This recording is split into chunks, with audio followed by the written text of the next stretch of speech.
望到廚房嗰下都好震撼，因為我知入到個屋左邊就係廚房，跟住我嗰下都哇，跟住嗰下都有啲窒息感咯，即係真係好似你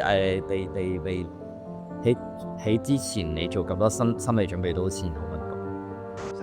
個廳應該呢度嘅嘢我都唔會打算揾，因為都真係好誇張。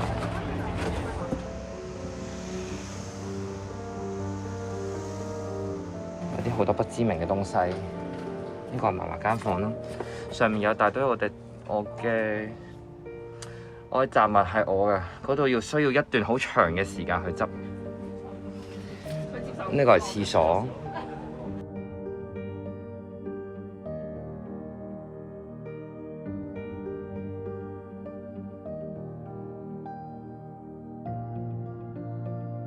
點解會發生一件咁悲慘嘅事？我哋1900要去無端食呢一樣咁無情嘅嘢，然後你就會覺得你諗好多，即係喺憤怒同埋喺悲傷之間游走。